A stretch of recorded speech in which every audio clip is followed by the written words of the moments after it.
Hello YouTube, it is your boy B3 back with another kicking movie reaction review. I'm sort of doing a bit of a I guess you could say marathon right now. I'm reviewing four classic films starring both Boris Karloff and Bela Lugosi, two of my favorite actors of all time. Bela Lugosi is in fact my favorite actor of all time. First we reviewed The Black Cat, then The Raven, then The Invisible Ray from 1936. That's what we're doing right now.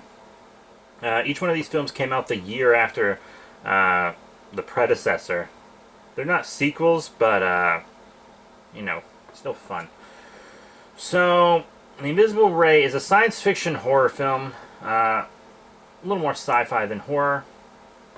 It's about a scientist who creates a telescope-like device that captures light waves from the Andromeda Galaxy, giving him a way to view the distant past. Using that knowledge, he travels to Africa to locate a large, unusual meteorite that fell there 1 billion years earlier. He discovers that the meteorite is composed of a poisonous unknown element, Radium X, which is such a 30s sci-fi thing.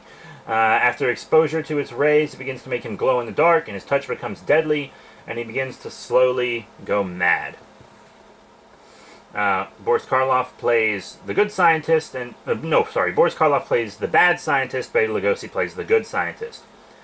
It's directed by Lambert Hiller, produced by Edmund Granger, screenplay by John Colton, story by Howard Higgin and Douglas Hodges, starring Boris Karloff, Bela Lugosi, Francis Drake, and Frank Lawton. Music by Franz Waxman, cinematography by George Robinson, edited by Bernard Burton.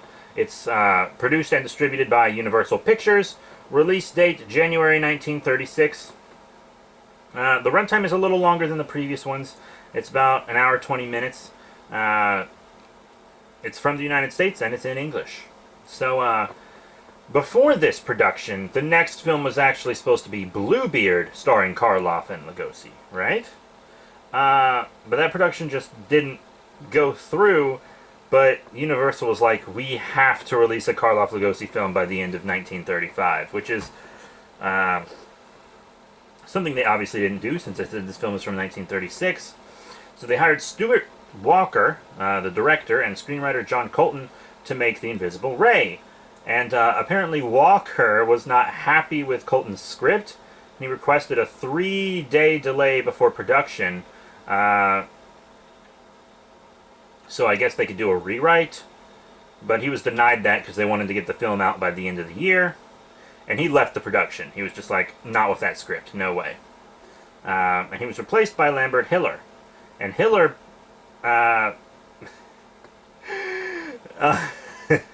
began and completed the film over budget and past the originally set production time.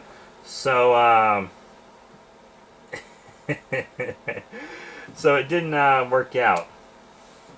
Didn't work out. Came out the next year, which is totally fine, you know. Yeah, so now let's talk about The Invisible Ray. Boris Karloff is a scientist who's kind of been laughed at in the scientific community, but then he proves his theory about these weird rays from the Andromeda Galaxy true that let him see back in time. Everything in this movie is scientific bullshit, by the way. There's apparently a field of science called astrochemistry in this, which it's something that might exist now, but like I can see that existing now maybe, but not in the frickin' 30s. And Boris Karloff shows all these scientists his work, and he's like, see, told you I could do it. And they're like, dude, that's kick-ass. You have to come with us on our next expedition. We're actually going to Africa, and believe it or not, it's kind of near where you think your meteor landed. Because he actually used the thing that lets him peer into the past to see the meteor and show them all where it landed. How he theorized that the meteor contained Radium X, so far undiscovered element, is beyond me. But he was right about that too, apparently. But while excavating Radium X, he's kind of like ignoring his wife, who only married him because it was her father's dying wish, apparently. Even though she seems to love him in the beginning of the film. And she seems to love him until he kind of rejects her. Because once he gets poisoned and starts to glow and his touch kills everything, like he accidentally killed a dog. So a dog does die in this film. He accidentally killed a dog when he was petting it. And he turns her away. He doesn't want her to see him. He's kind of mean towards her because he doesn't want her to get hurt by him. And he doesn't want anyone to know he's sick. I don't know why he wasn't just truthful. He was like, I've been poisoned. Don't come near me. It's dangerous. That's all he had to say. But the way he acted towards her and refused to admit he was poisoned made her feel like he didn't love her. And she had kind of fallen for a guy at the camp, another scientist who had also fallen for her, admittedly. He fell for her the moment he saw her at her house. During the scientific demonstration. So she leaves with him, and then he goes to Bela Lugosi, who's also there, and he's trying to do something else there. I don't know. Everyone's got their own objectives. Like Bela Lugosi's trying to be like, his scientific theory is that the sun gave birth to all life, which is in a way true, but not in the way that Bela Lugosi presents it, you know? But in a way, that is kind of true. Just not the way the movie proposed it. And he apparently, like, uses the sun rays to, like, heal a little African baby, because they're in Africa. And, like, expect the fair share of racism and, sexism from this movie. The sexism's pretty normal levels. The racism, it was actually less racist than I thought. The natives weren't dressed too outrageously. They were very cowardly of things they didn't understand, and they talked funny, and Bela Lugosi calls the African child a creature at one point. And they are basically just treated as slaves. Because, like, they have them do menial tasks that they could easily do themselves. Like, there's one point where Boris Karloff is sitting at a table with a lamp, and he calls in one of his African workers and is like, move that lamp to the other table. And it's like, dude, you could have done that in 5 seconds by yourself. And then there's another one where, like, a guy is sitting right next to a pitcher of water and he's soaking his feet, and he, like, calls the African servant to pour more water in, and it's like, dude, you were sitting right next to the pitcher. Why didn't you just do it yourself, dude? Like, yeah, pretty racist, but it could have been a lot more racist. It wasn't as racist as something like King of the Zombies or, like, The Jazz Singer, but, you know. So, we also, have him discover that he glows and kills everything he touches, and then he goes to Bela Lugosi and he's like, you have to fix me. And Bela's like, okay, give me a sample of his Radium X, and he does, and Bela figures out a cure pretty quickly, but the cure is temporary, so he has to take doses of this medicine at regular intervals for the rest of his life, otherwise he will become radioactive again, kill every living thing he touches, and also, eventually it'll just burn him to ash. Which sounds like a really horrible death. And Bela Lugosi's character gives Karloff's a warning. He's like, this is basically untested. Like, I whipped this up in a matter of hours. I have no idea how the Radium X will affect your mental state. I have no idea how the cure will affect your mental state. I have no idea about side effects or anything. And it does turn out the cure kind of starts to drive him insane. But the film makes a point to show us that Boris Karloff's character isn't a good guy to start with. Like, Boris Karloff, one of his main motivations is to cure his mother's blindness, right? And she tells him not to go and do this stuff because she knows he'll lose himself. She's like, you've never really cared about people. You've always just cared about science. And she's like, I don't know how you're going to fare in this situation. You've been extremely sheltered and everything your whole life.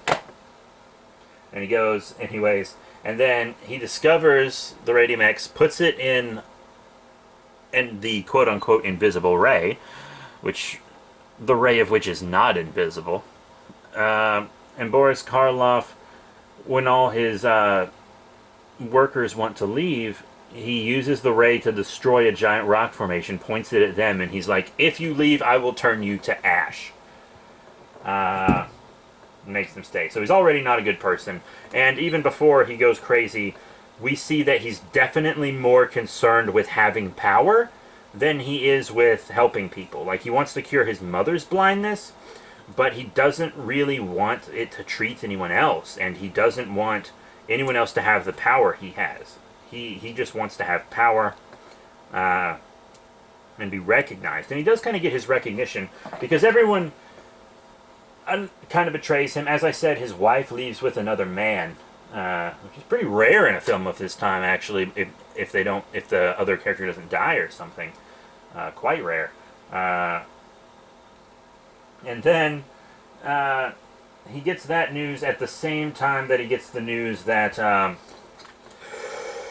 they went there together, but their expeditions are technically separate. And he got the word that Bela Lugosi's character, and Bela Lugosi tells him this up front. It's not like he's hiding it from him. Bela Lugosi's character gave a sample of the radium that Karloff gave him to cure him to his expedition, and they took it to London to show their findings. And Boris Karloff was like, "What? How dare you? This is my experiment."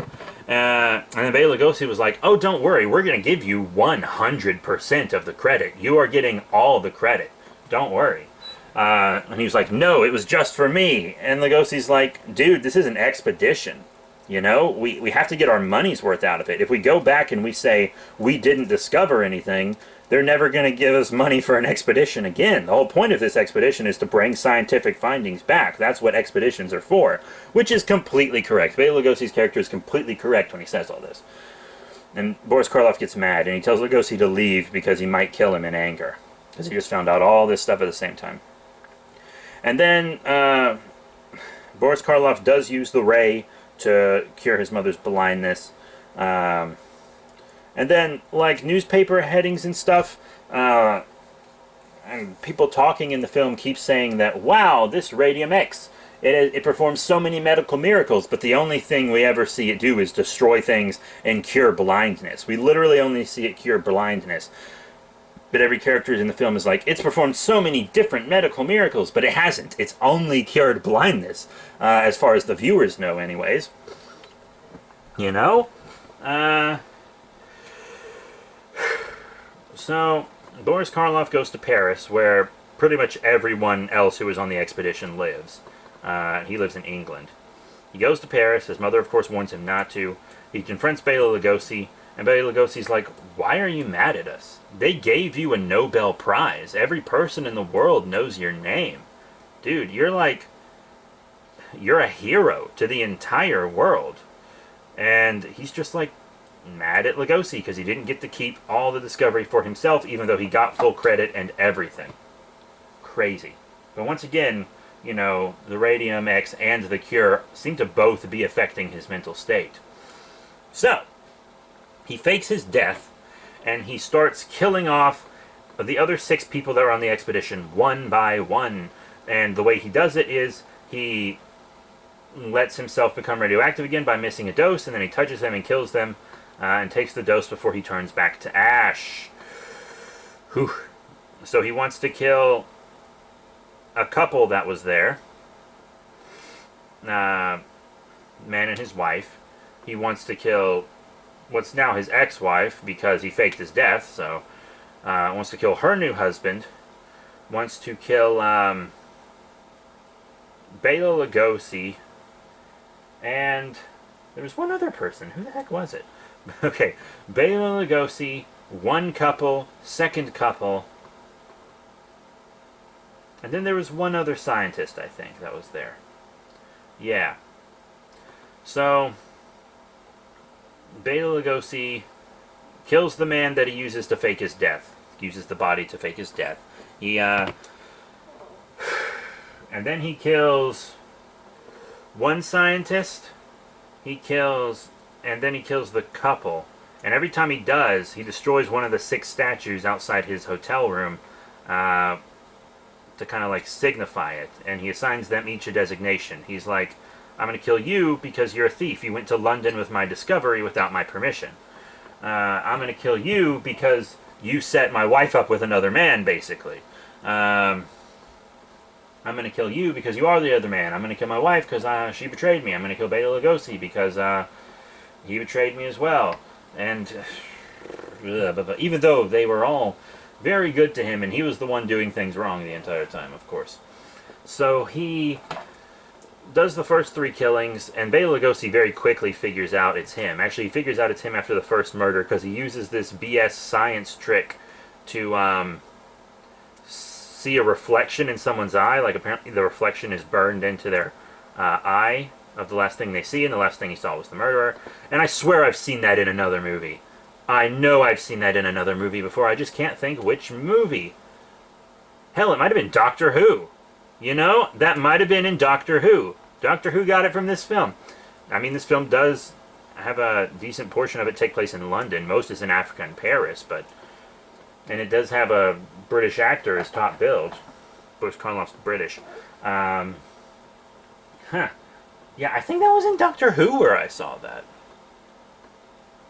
I don't know, I could be wrong. Who knows? But if you can think of where I've seen that before, definitely let me know in the comments section. Like the last image of something someone sees when they die burned onto their eye and stuff. I swear it was Doctor Who. But anyways. Boris Karloff and the new husband not Boris Karloff and the new husband, Bela Lugosi and the new husband set a trap for him. And he knows it's a trap, but he goes anyways because the last 3 people he wants to kill are all together. And they also made a newspaper headline that they were leaving for another expedition to an unknown location, so he couldn't follow them because he didn't know where they were going, so he has to kill them now. So he sneaks in, and they have this timer where they turn the lights out at midnight so that everyone will be able to see wherever he's hiding because he glows. He successfully kills Bela Lugosi. I knew he would. But he does. He successfully kills Bela Lugosi, and that's the only kill we actually get to see. I think it would have been much more interesting if we got to see all the kills. Maybe not the first one. Maybe that would have been more interesting if we didn't see it. But, like, the second and third kills... Well, maybe we should have seen the first kill, and then the second kill is the one that would probably have played better hidden. And then we should have seen the third kill... But we never see any of the kills except when he kills Bela Lugosi. That's the only one we get to see, which is kind of like, come on, let us see the murders. But then he goes to murder his ex-wife, who apparently wasn't filled in on the plan at all, even though she's one of the would-be victims. And he tries to kill her, and he's like, I can't do it. I can't do it. I still love you. I can't kill you. But... I'm definitely killing your husband. And then he walks out into the hallway, and who's there but his mother? And she's like, son, you fucked up. And he's like, I can do better, mother. And he goes to take the medicine because he's going to burn out soon. And he's like, I'll come back for them. I'll kill them. And his own mother, knocks the medicine out of his hand, and it shatters on the ground. And he's like, you know what, mother, you're right, it's better this way. And he burns away into ash after jumping out a window with a really cool effect. And it was a great ending, you know? The film had a lot of build-up, and we didn't get to see most of the kills, but the ending of the film is pretty great. And it also doesn't end on a comedic note. Remember... in the last 2 films we reviewed, both these Bela Lugosi, Karloff, Universal Pictures, because in The Black Cat, there was a very misplaced comedic scene, and then it had a comedic ending, right after seeing something horrifying. And then The Raven had kind of a more well-placed comedic scene, one that felt right, like it should be there, like it made sense for it to be there, it flowed well. And then it had another shitty comedic ending. This film does have kind of a comedic relief character, but it's a pretty tame comedic relief character. It's the hotel keeper. She's British, and I don't know why, but in these movies, the comedic relief character always has to be British. Even though they're in France, they're like, she's comedic relief, so she has to be British. I don't understand that, but okay. Product of its time, I guess. But, she isn't overdone. She's well placed. She's not in a scene where she's like disrupting the tone or anything. And she actually worked out well. And then this film doesn't have a comedic ending at all. It's kind of a happy ending because the couple gets to survive, because in these movies the couple pretty much always gets to survive. Even though my boy Lugosi is dead, best actor ever. So we also get like an ending that's tone makes sense. So that's something that makes it better than the last two. But I gotta say, The Black Cat and The Raven are definitely classics, like films all horror fans should watch. The Invisible Ray, I wouldn't call it a classic. You know, is it good? Yeah, it's a very enjoyable film. I enjoyed every second. But is it a classic? No. No.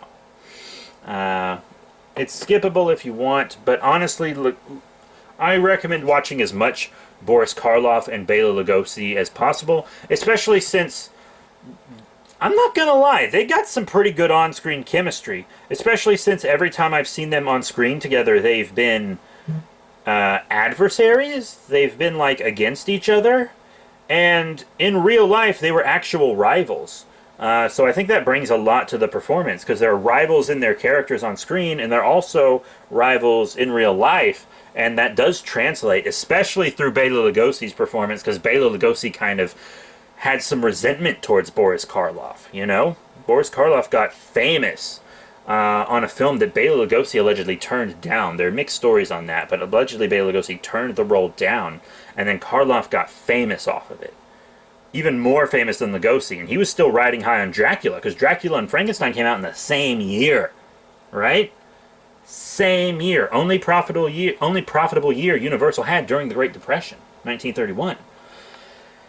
And Dracula is almost exclusively to thank for that, but Frankenstein helps too. But Karloff's career went on to be much bigger than Lugosi's, even though I would say they're the same caliber of actor. They're famous for the same type of thing. They're both typecast, but Lugosi was like typecast... Karloff was like, typecasting is the best thing that ever happened to me. It guarantees me steady work. Karloff was happy to be typecast. Lugosi was not. And Karloff died a star. Karloff died a huge star. Bela Lugosi died in poverty, addicted to drugs, because his career went downhill so fast. And I hate that, because Lugosi is my favorite actor, but Lugosi and Karloff are really exactly as good as one another, in my opinion. But there was rivalry, and it makes these films better. So my next film I will be reviewing is likely Black Friday, the last Karloff-Lugosi film I'm going to do for now. There are several, but I'm going to save the others for later, because I need to dig them up. I need to get copies of them, because I only have copies of these 4. That's why I'm reviewing these 4 and then stopping. Otherwise, I'd just do them all in a row, honestly. But, that is it for The Invisible Ray, 1936. Is it good? Yes. Classic? No. But if you're a real, like, horror fan, you definitely need to watch it. So that's it. Thank you all very much for your support. Remember to rate, comment, subscribe. Check out all the cool links in the description below. Facebook, Twitter, etc. And I'll see you all next time.